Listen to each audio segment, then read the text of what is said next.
പലതവണ രാഷ്ട്രീയ നിരീക്ഷകർ പറഞ്ഞതാണ് ട്രംപ് ചതിക്കുമെന്ന്. അവസാനം ഇന്ത്യയെ ട്രംപ് ചതിച്ചിരിക്കുകയാണ്. കാരണം പാകിസ്ഥാന് 5ാം തലമുറ യുദ്ധവിമാനങ്ങൾ നൽകാനും അതോടൊപ്പം തന്നെ പ്രധാനപ്പെട്ട സാങ്കേതിക വിദ്യകൾ കൈമാറാനും അസീം മുനീറും ട്രംപുമായുള്ള കൂടിക്കാഴ്ചയിൽ തീരുമാനമായിട്ടുണ്ടെന്നാണ് റിപ്പോർട്ടുകൾ വരുന്നത്.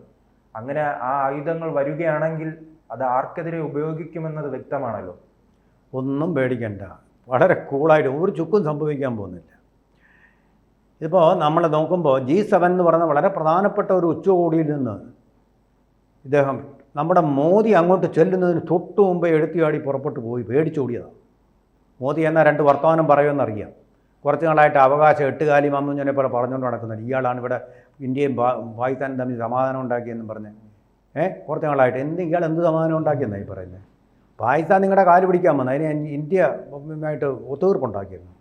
നൊബേൽ സമ്മാനം വേണമെങ്കിൽ വേറെ മാർഗം വല്ലതും നോക്കി വേണം, 10 വർത്തമാനം മുഖത്ത് നോക്കി പറയാം. അതുകൊണ്ടാണ് ട്രംപ് തന്നെ പറഞ്ഞത് മോദി ഗംഭീര മനുഷ്യനാണ്, ആ ഗംഭീരനെ പേടിച്ചുകൊണ്ടാണ് ഓടിപ്പോയത്, ആ ഉരുക്കു മനുഷ്യനെ പേടിച്ചുകൊണ്ടാണ് ഓടിപ്പോയതെന്തിനാ?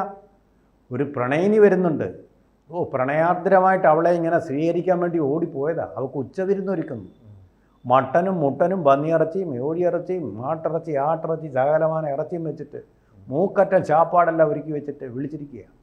എന്നിട്ട് അവിടെ ചെന്നിട്ട് ഒരു വിളി, മോദി വരുന്നോ? നല്ല 1-ാം തരം ചാപ്പാടുണ്ട് ഇവിടെ. ഈ നേരി ജന്മത്ത് മട്ടനിറച്ചിയോ കോഴി ഇറച്ചിയോ ഒക്കെ മുട്ട പോലും കഴിക്കാത്ത മനുഷ്യനാണ്. അതങ്ങ് മനസ്സിൽ വെച്ചേക്ക്. പനീറാണ്, പനീറും പിന്നെ കൂണുണ്ടല്ലോ അതുമാണ് കഴിക്കുന്നത്. വേല അങ്ങ് മനസ്സിൽ വെച്ചേക്ക്. എനിക്ക് വേറെ പണിയുണ്ട്, ക്രൊയേഷ്യയിൽ പോകണം എനിക്ക് അവിടെ. അതുകൊണ്ട് തൽക്കാലം നിങ്ങളെക്കാൾ വലിയ ആളുണ്ട് അവിടെ, അതിനേക്കാൾ പൊക്കത്തിലുള്ളൊരു പ്രസിഡൻ്റ് ഉണ്ട് അവിടെ.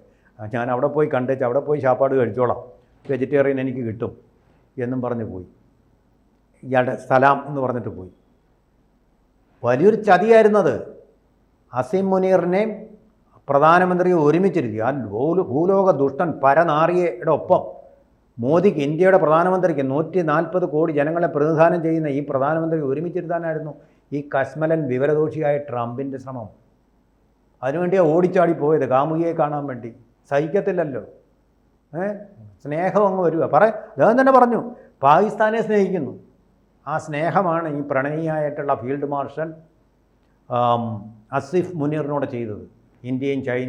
ഇന്ത്യയും പാകിസ്ഥാനും 2 സംസ്കാരമാണെന്നൊക്കെ പറഞ്ഞ് ലോകത്തെ ഉദ്ബോധിപ്പിച്ച ആ മഹാൻ ഇന്ത്യയുടെ മിസൈലുകൾ ചെന്നപ്പോൾ ഭൂമിക്കടിയിൽ പോയി ആ ഖമൈനിയെ പോലെ ഒളിച്ചിരുന്ന മനുഷ്യൻ. എന്നിട്ട് ഫീൽഡ് മാർഷൽ പദവും കൊണ്ട് ചെന്നിരിക്കുക അവിടെ. 6 ദിവസത്തെ സന്ദർശനമാണ്. കാരണം പാകിസ്ഥാനിൽ നിന്നാൽ ചൊവ്വേരെ ചാപ്പാടൊന്നും കിട്ടില്ലെന്നേ, ആട്ട പോലും കിട്ടാനില്ല. അപ്പോൾ പിന്നെ സുഖമായ ചാപ്പാട്, ഭക്ഷണം, മദ്യം, മദിരാക്ഷിയെല്ലാം കിട്ടിക്കാണും. ഹറാമായിട്ടുള്ളതെല്ലാം കഴിഞ്ഞിട്ട് തിരിച്ചു വരുമ്പോഴാണ് ചാപ്പാട് കഴിച്ചതിൻ്റെ ഒരു ഗുട്ടൻ, പിന്നെ അതിൻ്റെ പിന്നിലുള്ള ചരട് മനസ്സിലായി. ഒരു കാര്യം ചെയ്യണം, എന്താ പറഞ്ഞ കണ്ടീഷൻ എന്തായിരുന്നു? ചാപ്പാട് കൊടുത്തേച്ച് കുറച്ചധികം നീ അടുക്കുന്നുണ്ട് ചൈനയായിട്ട്, വേണ്ട, നീ എൻ്റെ കൂടെ മാത്രം അടുത്താൽ മതി. ചൈനയായിട്ടൊരു ബന്ധം വേണം. അതുപോലെ റഷ്യ, ഞാൻ ഈടെ കാണുന്നുണ്ട് ഇതിൻ്റെ കൊഞ്ചലും കൊടിയിലും റഷ്യയായിട്ട് പരിപാടി ഉണ്ട്. കാര്യമൊക്കെ പറയും, ഞാൻ ഇത്രയും വയസ്സായെങ്കിലും എന്നെ വിട്ടൊരു കളിയും നിനക്ക് വേണ്ട. അതൊന്നും പറഞ്ഞാണ് പുള്ളിയെ പിടിച്ചൊക്കെ കെട്ടി. എന്നിട്ട് ഞാൻ പറയും, നിനക്ക് എന്തെല്ലാം ഞാൻ വാങ്ങിച്ചു തരുമെന്നറിയാമോ? നിനക്കിപ്പോൾ പൈസ ഇല്ലല്ലോ, നീ ഇപ്പോൾ വേൾഡ് ബാങ്കിൽ നിന്ന് സഹായം തേടിക്കൊണ്ടിരിക്കും. മുഴുവൻ പൈസയും ഞാൻ, പൈസയെക്കുറിച്ച് നീ വിഷമിക്കണ്ട. പിന്നെ ഇന്ത്യയുടെ മിസൈലാണല്ലോ ആകാശം ബ്രഹ്മോസും, അതിനെയൊക്കെ തകർക്കാനുള്ളത് ഞാൻ നീ ഉണ്ടാക്കിക്കൊണ്ട് തരാം, നിനക്ക് ഇതെല്ലാം തരും. പക്ഷേ നീ അവരോടൊന്നും അടുത്ത് പോകരുത്, എന്നോട് മാത്രമല്ല നിൻ്റെ അവിടെ എനിക്ക് നിൻ്റെ വീടിനകത്ത് എനിക്കൊരു വീട് പ്രത്യേകമായിട്ട് ഉണ്ടാക്കി തരണം. ഈ കശ്മലന്മാർ വല്ലതും വേണമെങ്കിൽ സംരക്ഷിക്കാൻ ഞാനല്ലേ ഉള്ളൂ എന്നും പറഞ്ഞിട്ട് ഏറ്റവും പുതിയ സ്റ്റേറ്റ് ഓഫ് ദി ആർട്ട് ടെക്നോളജിയിലുള്ള ആയുധങ്ങൾ സൗജന്യമായിട്ടാണ് കൊടുക്കാവുന്നത്. നല്ല വഞ്ചകിയായിട്ടുള്ള തേപ്പ് തേക്കാൻ നന്നായിട്ട് അറിയാവുന്ന ഒരു കാമുകിയോടാണ് ഈ പറയുന്നത്. പാകിസ്ഥാനുണ്ടോ ചൈനയുമായിട്ടുള്ള ബന്ധം ആജന്മകാലത്ത് മറക്കാൻ പോകുന്നു. അതിനെ കാമുകനായിട്ട് വെച്ചുകൊണ്ട് നിങ്ങളെ വേണമെങ്കിൽ ഞാൻ ഭർത്താവായിട്ട് വരിക്കാം എന്നായിരിക്കും പറയുന്നത്. സോവിയറ്റ് യൂണിയൻ ഒരു കാമുകൻ, 2 വശത്തും കാമുകന്മാർ. അങ്ങ് അകലെ അമേരിക്കയെ സ്വന്തം ഭർത്താവ്. അമേരിക്ക കിടക്കുകയല്ലോ ട്രംപ്, കുഴപ്പമില്ല. അടുത്തുള്ള സോവിയറ്റ് യൂണിയനും അതുമായിട്ട് കാമുകന്മാരായിട്ട് അങ്ങനെ അങ്ങ് കഴിഞ്ഞുകൂടാം. സുഖ ജീവിതമല്ലേ. ഇതിനാണിപ്പോൾ പോയിരിക്കുന്നത്. പക്ഷേ ഈ കച്ചവടം നടക്കാൻ പോകുന്നില്ല കേട്ടോ. ഈ കച്ചവടം നടക്കാൻ പോകുന്നില്ല. എന്തെന്ന് വെച്ച് കഴിഞ്ഞാൽ അസിഫ് മുനീർ ആ കച്ചവടം നടത്തി കഴിഞ്ഞാൽ ചൈന അകലും. അവർ തമ്മിൽ ബാന്ധവം നടത്തി കഴിഞ്ഞാൽ നിന്നെ ഇനിയും എനിക്കൊരു വേണ്ടാന്ന് പറയും. ഞാൻ പറഞ്ഞിട്ട് ആ പരുവം നോക്കിക്കൊണ്ട് ഇയാൾ പറഞ്ഞത് 2 സംസ്കാരങ്ങളാണ് ഇന്ത്യയും പാകിസ്ഥാനും എന്നാണല്ലോ പറഞ്ഞത്. നമ്മുടെ കഴിവുള്ള വിദേശകാര്യമന്ത്രിയുണ്ട്, അദ്ദേഹം നയതന്ത്രം ഉപയോഗിച്ചുകൊണ്ട് ചൈനയുമായിട്ട് കൂടുതൽ എടുക്കണം. ഇപ്പം തന്നെ അടുത്തിരിക്കുകയാണ് കൈലാസ് മാനസ സരോവർ യാത്ര. ആ യാത്രയ്ക്കൊക്കെ ഈ ചൈന നമുക്ക് പാതയൊരുക്കി തരികയാണ്. ഇപ്പം നമ്മളെ പാകിസ്ഥാനെ ആക്രമിച്ചിട്ടും വലിയ പ്രതികരണമൊന്നും അവർ നടന്നില്ല. പണ്ട് ബംഗ്ലാദേശിനെ ആക്രമിച്ചപ്പോൾ ഇന്ത്യയുടെ പതനം തുടങ്ങിയെന്നാണ് പറഞ്ഞത്. അമ്മാതിരി ഹറാമായ വാക്കൊന്നും പറഞ്ഞിട്ടില്ല. അതുകൊണ്ട് അവരുമായിട്ട് അടുക്കണം, കൂടുതൽ എടുക്കണം. ഈ അമേരിക്ക എന്താണ് ഇങ്ങനെ പെരുമാറുന്നത്? കാരണം ഈ ഭീകരവാദത്തിന് വലിയ രീതിയിൽ പിന്തുണ നൽകുന്ന രാജ്യമാണ് പാകിസ്ഥാൻ എന്ന് ലോകത്തിലെ എല്ലാ രാജ്യങ്ങൾക്കും അറിയാം. എന്നിട്ട് പോലും അവിടെ സ്വീകരിക്കുകയാണ് അസീം മുനീറിന്. അല്ല, ഇപ്പോൾ ഇത്രയേ ഉള്ളൂ. അവർക്ക് ഇന്ത്യയിൽ ഒരിക്കലും നടക്കത്തില്ലെന്നറിയാം. ഇന്ത്യ സമ്മതിക്കത്തില്ല അവർക്കൊരു മിലിറ്ററി ബേസ് തുടങ്ങാൻ. ഇപ്പം ഗൾഫ് രാജ്യങ്ങളിലെല്ലാം ഉണ്ടെന്നേ ഇവിടെ. സൗദി അറേബ്യ, അതായത് ഇറാനെ ലക്ഷ്യമിട്ട് നിൽക്കുന്നതാണ്. അങ്ങനല്ല, സൗദി അറേബ്യയിലുണ്ട്, ഖത്തറിലുണ്ട്, മുഴുവനുണ്ട്. ഇതിപ്പോൾ സോവിയറ്റ് യൂണിയനെയും ചൈനയും ലക്ഷ്യമിട്ടാണ്.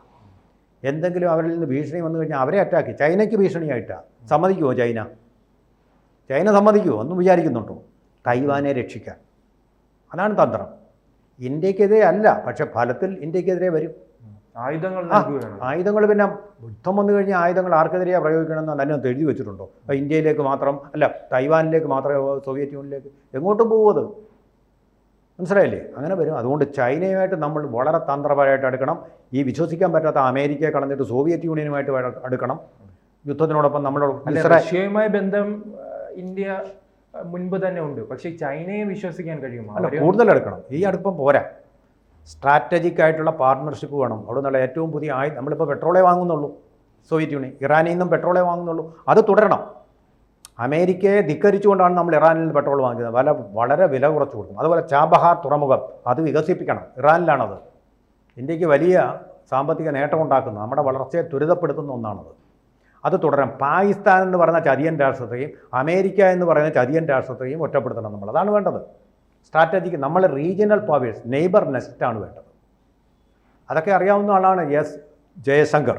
ആ രീതിയിലുള്ള ഫോറിൻ പോളിസി നമ്മൾ പരുവപ്പെടുത്തിയെടുക്കണം. അതിൽ നിന്നൊരു പാരഡൈം ഷിഫ്റ്റ് വേണം. അമേരിക്ക എന്ന് പറഞ്ഞ് പാകിസ്ഥാനെ സ്നേഹിക്കുന്നു ഒരൊറ്റ അമേരിക്കൻ പ്രസിഡന്റ് ഇതുവരെ അങ്ങനെ പറഞ്ഞിട്ടില്ലെന്നേ. പിന്നെ ഇതൊന്നും നടക്കാൻ പോകുന്ന കാര്യങ്ങളല്ല, ഒരിക്കലും നടക്കാത്ത സ്വപ്നങ്ങളാണ്. കാനഡ ഞാനിങ്ങനെ വിലക്ക് വാങ്ങിക്കുമെന്നാണ്. എനിക്ക് ഇയാളെ പറ്റി തോന്നുന്നത് എന്താണെന്നറിയോ? നമ്മുടെ നാട്ടിലൊക്കെ ചാക്കും കൊണ്ട് നടക്കുന്ന ആക്രി കച്ചവടക്കാരുണ്ടല്ലോ, അതുപോലെ ആദ്യം എന്തുവായിരുന്നു? കാനഡ എത്ര രൂപ വേണം ഞങ്ങളിങ്ങ് വാങ്ങിക്കാം, എടുത്തോളാം, ഞങ്ങൾ കൊണ്ടുപോയിക്കോളാം കാനഡ. പോയി പണി നോക്കാൻ പറഞ്ഞവർ നാട്ടിൽ പുറത്താക്കി ആക്രിക്കാരനെ. അത് കഴിഞ്ഞിട്ട് എന്ന് ഉക്രൈൻ ചെന്ന് നിങ്ങളുടെ ധാതു സമ്പത്തുണ്ടല്ലോ അത് മുഴുവൻ ഞങ്ങൾക്ക് ഇങ്ങനെ തരാം, ഞങ്ങൾ സോവിയറ്റ് യൂണിയനെ തോപ്പിച്ചു തരാം. എവിടെ അടിമൂത്ത് ഇപ്പം യുക്രൈൻകാർ ഇയാളുടെ വാക്ക് വിശ്വസിച്ചുകൊണ്ട് മരിച്ചുകൊണ്ടിരിക്കുക, കൂടുതലായിട്ട് ആക്രമണം നടത്തിക്കൊണ്ടിരിക്കുക റഷ്യ. അതൊന്നും ആയില്ല. പിന്നെ ഇസ്രായേലിൻ്റെ അവിടെ ചെന്ന് പറഞ്ഞു, ഞങ്ങളിപ്പോൾ ഒരു കാര്യം ചെയ്യാം, ഞങ്ങൾ കുറച്ച് പണം മുടക്കി അവിടുത്തെ ഹെസ്ബുള്ളയെ ഒന്ന് മാറ്റിത്തരാമെങ്കിൽ അവിടെ ഗാസയിൽ ഞങ്ങൾ മനോഹരമായിട്ടൊരു പട്ടണം അങ്ങ് തീർത്ത് തരാം, ലോകത്തെ എല്ലാവർക്കും വന്ന് സുഖിച്ച് താമസിച്ച് നൈറ്റ് ക്ലബ്ബുകളും എല്ലാം ആക്കിത്തരാം. അറബ് രാജ്യങ്ങൾ പറഞ്ഞു പോയി പണി നോക്ക്, തൻ്റെ പണിയൊന്നും ഇവിടെ വേണ്ട. അവർ വേറെ ബദലുണ്ടാക്കി. അങ്ങനെ ഇങ്ങനെ പറഞ്ഞ കാര്യങ്ങളൊന്നും നടന്നിട്ടില്ല, ഒരു കാര്യവും നടന്നിട്ടില്ല. അപ്പോൾ അതുകൊണ്ട് ഈ പാകിസ്ഥാനുമായിട്ട് വിരുന്ന് കൊടുത്ത് മൂക്കറ്റം ചാപ്പാടും കൊടുത്ത് വിട്ടെന്നല്ലാതെ അത്രയും പൈസ പോയെന്നല്ലാതെ പാകിസ്ഥാൻ ഇത് പ്രതികരിക്കാൻ പോകുന്നില്ല. കാരണം ചൈനയെ വിട്ടൊരു കളി അവർക്കില്ല, ഒരു കാലത്തും ഉണ്ടായിട്ടുമില്ല, ഇനി ഉണ്ടാവാനും പോകുന്നില്ല. സോവിയറ്റ് യൂണിയനെ പിന്നെയും വിടാം, കാരണം ഒരിക്കലും അവർ ഇന്ത്യയോടൊപ്പം നിൽക്കുന്നു. സോവിയറ്റ് യൂണിയൻ ബ്രഷ്നേവിൻ്റെ കാലത്ത് പാകിസ്ഥാനെ എതിർത്തിരുന്നു. അതുകൊണ്ട് അത് വരാൻ പോകുന്നില്ല. പക്ഷേ ചൈനയെ വിട്ടുള്ള ഒരു സൗഹാർദ്ദത്തിനും പാകിസ്ഥാൻ വഴങ്ങുകയില്ല. കാരണം അവർക്ക് സുരക്ഷ വേണ്ടത് തൊട്ടടുത്തുള്ള രാഷ്ട്രത്തിനാണ്. അകലെയുള്ള സുഹൃത്തിനേക്കാൾ നല്ലത് അടുത്തുള്ള ശത്രുവാണ്. ഇന്ത്യ അതിനേക്കാളും ഭേദമാണെന്ന് അവർക്കറിയാം. മര്യാദയ്ക്ക് ഇരുന്നാൽ ഇന്ത്യ ഒന്നും ചെയ്യാൻ പോകുന്നില്ലെന്ന് അവർക്കറിയാം. കാശ്മീർ എന്നുള്ള അത്യാഗ്രഹം ഉപേക്ഷിച്ച് കഴിഞ്ഞാൽ പ്രശ്നം തീർന്നെന്നും അവർക്കറിയാം. ഈ ആയുധം കൊടുത്താൽ വലിയ വില കൊടുക്കേണ്ടി വരുമെന്നറിയാം. അപ്പോൾ അതുകൊണ്ട് അങ്ങനെയൊന്നും സംഭവിക്കാൻ പോകുന്നില്ല, അത് നടപ്പാകുമെന്ന്. പക്ഷേ അമേരിക്ക ഇതിനകത്ത് വൻ ചതി കാണിച്ചു. ഭീകരാക്രമണത്തിന് നിങ്ങളുടെ കൂടെ ഉണ്ട് ഞങ്ങളെന്ന് പറഞ്ഞ് നമ്മളെ ഉന്തിത്തള്ളി വിട്ടേച്ച് അവർ കാല് മാറി പാകിസ്ഥാനെ സ്നേഹിക്കുന്ന പ്രണയിനികളായിട്ട് മാറി, പ്രണയമായിട്ട് മാറി, കമിതാവായിട്ട് മാറി അമേരിക്ക. എന്നിട്ട് പാകിസ്ഥാൻ പ്രണയിനിയുമായി. ഇനി നമുക്ക് അവരുമായിട്ടൊരു ബന്ധം വേണ്ട. അവരെന്തെങ്കിലും വിഹിതമോ അവിഹിതമോ ആയിട്ട് എന്ത് വേണമെങ്കിലും നടക്കട്ടെ. നമുക്ക് നമ്മുടെ സുഹൃത്തുക്കളെ നമുക്ക് അല്ലാത്ത രീതിയിൽ തന്നെ, ചതിയിലൂടെ അല്ലാതെ നേരിട്ട് തന്നെ നേരായ വഴി കൂടെ തന്നെ കിട്ടും. ഇന്ത്യക്ക് ഇതിനകത്ത് കൂടുതലായിട്ട് ഭയക്കേണ്ട ഒരു കാര്യവും ഇല്ലെന്നുള്ളതാണ് എൻ്റെ ഒരു സാമാന്യമായിട്ടുള്ള വായിച്ചറിവിൽ നിന്നും ഞാൻ മനസ്സിലാക്കുന്നത്. കൂടുതൽ വാർത്തകളും വിശേഷങ്ങളും നിങ്ങളിലേക്ക് എത്താൻ ABC മലയാളം സബ്സ്ക്രൈബ് ചെയ്യുക, ബെൽബട്ടനും അമർത്തുക.